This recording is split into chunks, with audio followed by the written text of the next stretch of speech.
Welcome back to Lowcountry Locals, where this week we're going to be talking with Katie Delheim, the founder of the Lowcountry Blessing Box Project that's making changes in communities across the Lowcountry. As always, I'm your host, Bill Olson with ERA Wilder Realty, and let's go check out and see exactly what she's doing and how she's making a difference.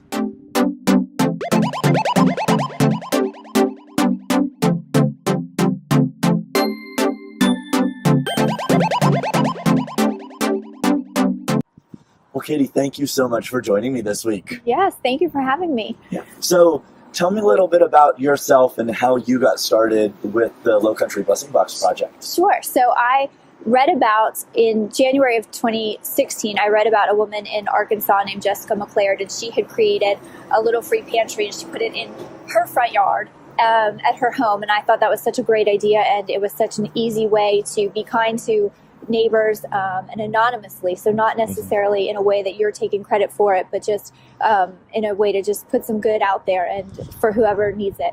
And so I read about her, and I thought it was a fantastic idea, and I wanted to do that same thing, but I live on a cul-de-sac, so no one was coming to my house. So instead, I decided I would build some and give them to other people that live in more high traffic areas. And so that's what I did. So starting in March of 2017, we had 4 that we launched with, and I made the Facebook page. And then really since then, people have been finding me. So it's been just a crazy ride since then. I thought it would be really cool to have 10, and I think we have 61 now. So, wow. Yeah. So we did a build day in the summer of 2017, and we had some funding, and we built 8 more on the build day that we held at the Bend, and we gave those away. So I've really had a hand in building about a dozen or so of the 61. The rest of them have been just different communities that have come together and put it together themselves. Very cool. Now, if someone wants to bring some items over to a blessing box, you know, what are your suggestions on items that are needed? Yes. So anything that would be nutritious that you can make a meal out of, things like pastas, cereals, beans, rice, things like that. Anything that kids eat tends to go quickly. Cereal, things that have cans that have pop tops tend to be great additions, because some folks that use our blessing boxes don't necessarily have can openers. So if it has pop top, then you know somebody can eat that. We have all kinds of different things that we find in the blessing boxes. Sometimes it's not food items, it's toiletries, it's shampoo and toothpaste and things like that, diapers and wipes and baby food, school supplies, pet food, anything that's non-perishable can go. It has to be non-perishable, can go in the blessing boxes. And so people have been very creative about it too, which is really a lot of fun. They'll do different themes. So maybe for Valentine's Day, we might do a Valentine's Day theme. So we'll work on that.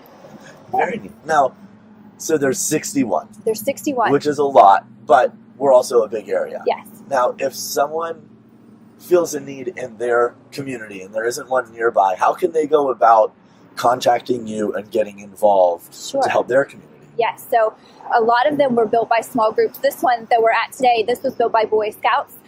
So we're here just off of Harborview Road. And so the Boy Scouts, many of them go to Harborview Elementary. And that's how this one got placed here. So they built it, and they contacted me and just told me that this is where they were putting it. And so we added it to I keep a Google map, and I keep a list on the website and on the Facebook page, all the social media.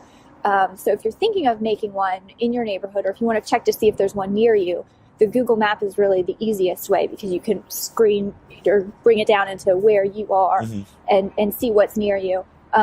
So I would ask people to not put them too close together, because then nobody can, there's not enough donations to go around. You don't want to put them too near one another.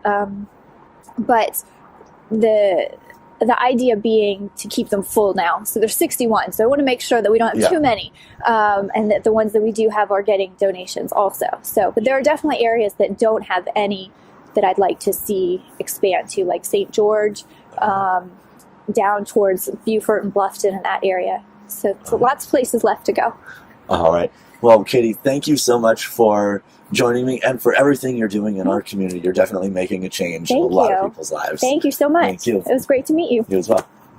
Thank you so much for joining us this week on Lowcountry Locals. As always, if you own a small business or making a change in our community and would like to be featured on a future episode, please don't hesitate to reach out.